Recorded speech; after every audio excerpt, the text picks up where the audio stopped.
One of the latest ventures in the field of design is a 3D font that reads just like text but can actually be viewed like sculpture. Woodblock printing and the innovation known as movable type have their origins back in China. Around the year 600 AD, block prints appeared on the scene, perfected on paper toward the end of the Tang Dynasty.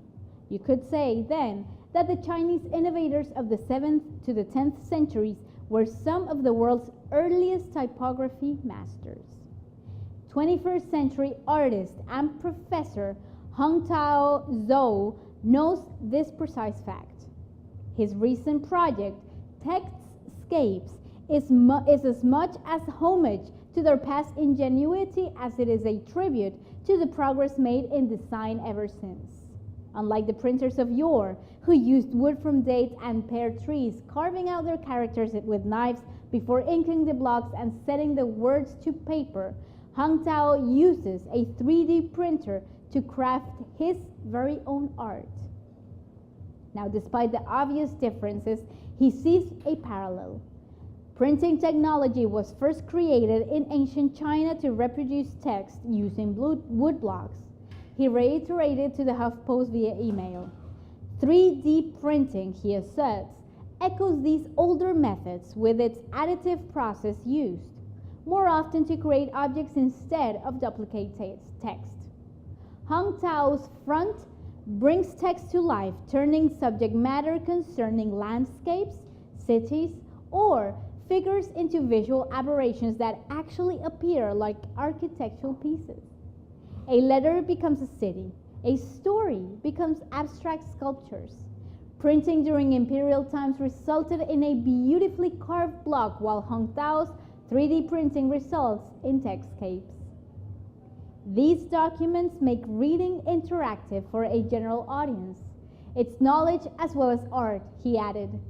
This series of work has text variations of Braille, language characters, calligraphies, as well as number systems to bridge the text and its visuality in architecture, landscape, portraits, and abstract matters. Check out a preview of the series here and head over to the Hongtao's website for more information. Other participating artists and designers involved within Textscapes are Tyler Francisco, Realin Dallaire, and Chin Fang Chen from the School of Architecture at the University of Hawaii, Manoa.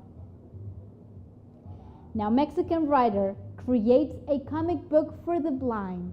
That's correct.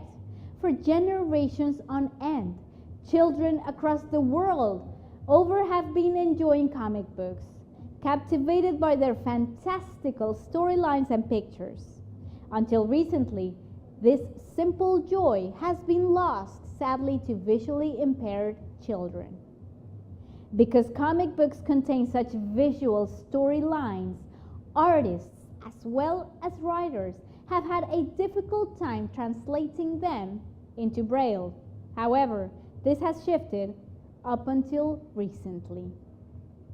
In Mexico, writer and illustrator Jorge Grajales, as well as Bernardo Fernandez, created Senses, the universe of his eyes, which tells the adventures of an astronaut who crashes and lands on a planet called Senses, inhabited by creatures with no eyes. The astronaut loses his sight, but aliens around him teach him how to see the world by using other senses. Senses is then the very first comic book in Braille created by young, talented Mexican minds. Funds from the sale of the 16-page comic book will help purchase spectacles for more than 1.5 million Mexican visually impaired school children. Luis Eduardo, who was taught Braille at the School of the International Committee for the Blind, a nonprofit assistance organization in Mexico City, was very excited to be able to read the comic. It was very exciting to know that there is a comic book in Braille, that there are new things for us, people with disabilities, he said. Eduardo de la O of the International Committee for the Blind said more books like this are needed. For me, It's very useful because it improves my skills in order to continue reading, he said. Bernardo Fernandez, who is also visually impaired, said that the purpose of the comic book was to raise awareness in the rest of the population of the blind. This is to create awareness among the population who do not have disabilities or visual disadvantages with regards to the challenges that people face on an everyday basis. And finally, it is for social action. The sale of each one of these copies will go toward spectacles, a set of glasses for low-income children with visual handicaps, he said. This comic book will be sold for 30 pesos, which is roughly $2. Nacional Monte de Piedad de Mexico, which is the national pawn shop which covered the printing costs, will also donate a pair of glasses to a child for each and every single copy sold. And coming up for today's feature story, the truth behind a Mexican wrestler who transcended the ring in a sport culture of heroes and villains. Now join me while we meet a blue mask that became a legend. Mexico is full of local legends, and perhaps none more famous than a blue masked hero who would duke it out every single Sunday against fearsome brawlers in the ring, only to later save people from resurrected mummies on the big screen. This story takes us back to April 24, 1922, when Alejandro Muñoz was born in Villa de Garcia, a small town in the northern Mexican state of Nuevo León. Being the fifth child in a litter of 12, he tried to start a career in music, only to quit school and head off to the state capital city of Monterrey to work at a train station. The young Muñoz would never have imagined how his life would change when he met Rolando Vera, a wrestler who saw great potential in him and taught him all he needed to know for a new career in the ring. At first, he didn't wear the trademark mask which would distinguish him from other brawlers, and he used different aliases such as El Tosco, which means literally in English rough guy, as well as El Manotas, which means in English big hands. At the age of 26, Muñoz defeated an opponent in Laredo, Texas. This allowed him to make his debut in Mexico City in the September of 1948, only this time with a completely different image and identity.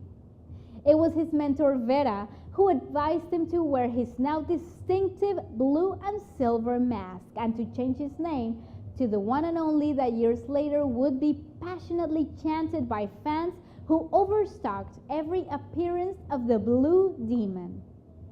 From this point onwards, Muñoz would never allow himself to be seen unmasked in public.